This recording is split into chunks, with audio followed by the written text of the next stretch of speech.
ನಮ್ಮ ಕೃಷಿ ಇಲಾಖೆಗೆ ಸಂಬಂಧಪಟ್ಟಂತೆ ನಾನು ಈಗಾಗಲೇ ತಮ್ಗೆಲ್ಲರಿಗೂ ಕೂಡ ನಾನು ಪರಿಚಯ ಮಾಡ್ಕೊಂಡಿದ್ದೇನೆ. ನಮ್ಮಲ್ಲಿ ಗಣಸಿ ಈ ಒಂದು ವ್ಯಾಪ್ತಿಗೆ ಗಣಸಿ ರೈತ ಸಂಪರ್ಕ ಕೇಂದ್ರ ನಮ್ಮ ಕೃಷಿ ಇಲಾಖೆಯ ಹೋಬಳಿ ಮಟ್ಟದ ಕೇಂದ್ರ ಆಗಿರುತ್ತೆ. ಸೊ ಈ ಒಂದು ಕೇಂದ್ರದ ಮೂಲಕ ನಾವು ರೈತರಿಗೆ ಸಂಬಂಧಪಟ್ಟಂತ ವಿವಿಧ ಸೌಲಭ್ಯಗಳನ್ನ ಕೊಡ್ತೇವೆ. ನಮ್ಮಲ್ಲಿ ಪ್ರಾರಂಭದಿಂದ ಅಂದ್ರೆ ಬಿತ್ತನೆ ಬೀಜ ವಿತರಣೆಯಿಂದ ಹಿಡಿದು ರೈತರು ಬೆಳೆ ಕಟಾವು ಮಾಡಿ ಪೋಸ್ಟ್ ಹಾರ್ವೆಸ್ಟ್ ಟೆಕ್ನಾಲಜಿ ವರ್ಗು ಕೂಡ ನಾವು ವಿವಿಧ ಸೌಲಭ್ಯಗಳನ್ನ ಕೊಡ್ತಾ ಬಂದಿದ್ದೇವೆ. ತಮ್ಮೆಲ್ಲರಿಗೂ ಕೂಡ ಗೊತ್ತಿದೆ, ಮೊದಲನೇದಾಗಿ ಬಿತ್ತನೆ ಬೀಜವನ್ನ ನಾವು ಸಾಮಾನ್ಯ ವರ್ಗದ ರೈತರಿಗೆ 50% ಮತ್ತೆ SC/ST ಕ್ಯಾಟಗರಿಗೆ 75% ಅಂದ್ರೆ ಸರ್ಕಾರ ನಿಗದಿಪಡಿಸಿದಂತ ದರದಲ್ಲಿ ನಾವು ವಿತರಣೆಯನ್ನ ಮಾಡ್ತೇವೆ. ನಮ್ಮ ಇಲಾಖೆಯಿಂದ ಏನೇ ಸೌಲಭ್ಯವನ್ನ ಪಡ್ಕೊಳ್ಬೇಕು ಅಂದ್ರೂ ಮೊದಲನೇ ಅರ್ಹತೆ ಅವನು ರೈತ ಆಗಿರ್ಬೇಕು, ಅಂದ್ರೆ ಅವನ ಹೆಸರಿನಲ್ಲಿ ಪಹಣಿ ಇರಬೇಕು. ಸೊ ಇದೇ ನಮ್ಮ ಪ್ರೀರಿಕ್ವಿಸಿಟ್. ಸೊ ಎಲ್ಲರೂ ಕೂಡ ಪಹಣಿ ಮತ್ತೆ ಆಧಾರ್ ಕಾರ್ಡು ಬ್ಯಾಂಕ್ ಅಕೌಂಟ್ ಆಧಾರದಲ್ಲಿ ನಾವು FID ಯನ್ನ ಮಾಡಿರ್ತೇವೆ. ಸೊ ಆ ಒಂದು FID ಆಧಾರದಲ್ಲಿ ಅವರ ಹಿಡುವಳಿಗೆ ತಕ್ಕಂತೆ ಹಿಡುವಳಿ ಆಧಾರದಂತೆ ನಾವು ಬಿತ್ತನೆ ಬೀಜ ಅಥವಾ ಬೇರೆ ಬೇರೆ ಸೌಲಭ್ಯಗಳನ್ನ ಕೊಡ್ತೇವೆ. ಇದನ್ನ ಹೊರತುಪಡಿಸಿ ನಮ್ಮ ರೈತ ಸಂಪರ್ಕ ಕೇಂದ್ರದಲ್ಲಿ ವಿವಿಧ ಪರಿಕರಗಳು ಅಂದ್ರೆ ಮಣ್ಣಿಗೆ ಹಾಕ್ತಕ್ಕಂತ ಲಘು ಪೋಷಕಾಂಶಗಳು, ಜಿಪ್ಸಮ್ ಇತ್ಯಾದಿ, ಸೊ ಇವೆಲ್ಲವನ್ನೂ ಕೂಡ ನಾವು ರಿಯಾಯಿತಿ ದರದಲ್ಲಿ ವಿತರಣೆಯನ್ನ ಮಾಡ್ತೇವೆ. ಅದ್ರ ಜೊತೆಗೆ ಕೃಷಿ ಯಾಂತ್ರೀಕರಣ ಮತ್ತು ಲಘು ನೀರಾವರಿ ಘಟಕದಲ್ಲಿ ಟ್ರಾಕ್ಟರ್ ಡ್ರಾನ್ ಉಪಕರಣಗಳು, ಸೊ ಅವೆಲ್ಲವನ್ನೂ ಕೂಡ ನಾವು ಜ್ಯೇಷ್ಠತೆ ಆಧಾರವಾಗಿ ಅನುದಾನದ ಲಭ್ಯತೆ ಆಧಾರವಾಗಿ ಬಹುಶಃ ಇಲ್ಲಿರ್ತಕ್ಕಂಥ ರೈತ ಸಂಪರ್ಕ ಕೇಂದ್ರದಲ್ಲಿ ಅಥವಾ ನಿಮ್ಮೆಲ್ಲರೂ ಮುಂದೆ ನಾನು ಹೇಳ್ಬಹುದು, ನಮಗೆ ಅನುದಾನದ ಕೊರತೆ ಇಲ್ಲ. ಯಾರೇ ಅರ್ಜಿ ಕೊಟ್ಟರು ಕೂಡ ನಾವು ಅವ್ರಿಗೆ ಉಪಕರಣವನ್ನ ರಿಯಾಯಿತಿ ದರದಲ್ಲಿ ಒದಗಿಸ್ಲಿಕ್ಕೆ ನಮ್ಗೆ ಅವಕಾಶ ಇದೆ. ಸೊ ಹಾಗಾಗಿ ಯಾರೇ ಇಷ್ಟಪಟ್ಟು ತಗೊಳ್ಳೋಂಥವ್ರಿಗೂ ಕೂಡ ನಾವು ಸೌಲಭ್ಯವನ್ನು ಒದಗಿಸ್ಕೊಡ್ತೇವೆ. ಇನ್ನು ಲಘು ನೀರಾವರಿ ಘಟಕದಲ್ಲಿ ಜನರಲ್ ಕ್ಯಾಟಗರಿಗೆ ಸರ್ಕಾರದ ಮಾರ್ಗಸೂಚಿ ಇದು ಒನ್ ಟೈಮ್ ಅಂದ್ರೆ ಒಂದ್ಸಲ ತಗೊಂಡಾಗ ಮತ್ತೊಮ್ಮೆ ಬಂದು ತಗೊಳ್ಳಿಕ್ಕೆ ಅವಕಾಶ ಇರಲ್ಲ.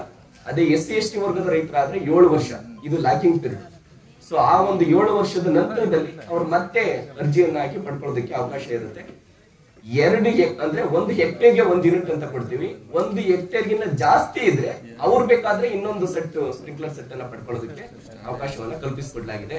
ಸೊ ಇದ್ರ ಜೊತೆಗೆ ನಮ್ಮ ಇಲಾಖೆಯಲ್ಲಿ ಬೇರೆ ಬೇರೆ ಕಾರ್ಯಕ್ರಮಗಳನ್ನು ಅನುಷ್ಠಾನ ಮಾಡ್ತೇವೆ. ಅಂದ್ರೆ ಎಸ್ ಎ ನೋಡಲ್ ಇಲಾಖೆ ಬೇರೆ ಬೇರೆ ಇಲಾಖೆಯ ಸಹಭಾಗಿತ್ವದಲ್ಲಿ ನಾವು ಕಾರ್ಯಕ್ರಮಗಳನ್ನು ಅನುಷ್ಠಾನ ಮಾಡ್ತೇವೆ. ಬೆಳೆ ವಿಮೆ ಇರ್ಬೋದು, ಬೆಳೆ ಸಮೀಕ್ಷೆ ಇರ್ಬೋದು.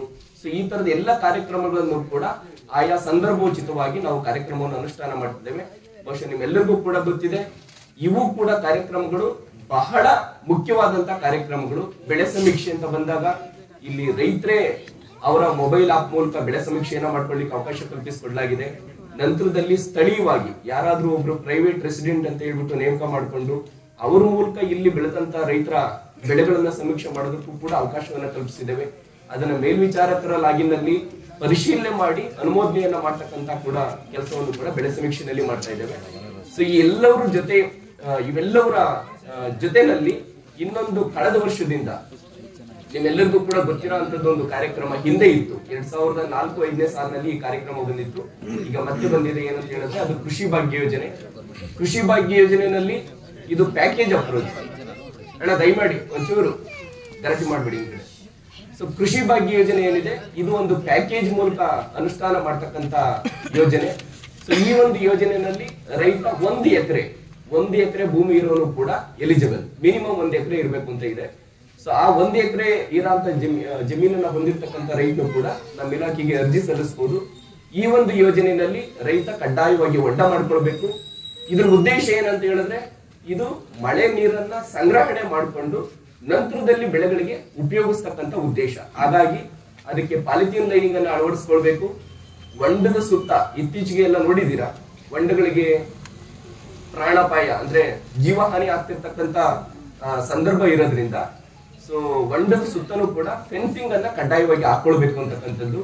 ಲೈನಿಂಗ್ ಮಾಡೋದ್ರಿಂದ ನೀರು ಶೇಖರಣೆ ಆಗುತ್ತೆ. ಆ ನೀರನ್ನ ಮತ್ತೆ ಬೆಳೆಗಳಿಗೆ ಉಪಯೋಗಿಸ್ಲಿಕ್ಕೆ ಡೀಸೆಲ್ ಪಂಪ್ ಸೆಟ್ ಇವೆಲ್ಲವನ್ನೂ ಕೂಡ ನಾವು ರಿಯಾಯಿತಿ ದರದಲ್ಲಿ ರೈತರಿಗೆ ಒದಗಿಸ್ತೇವೆ.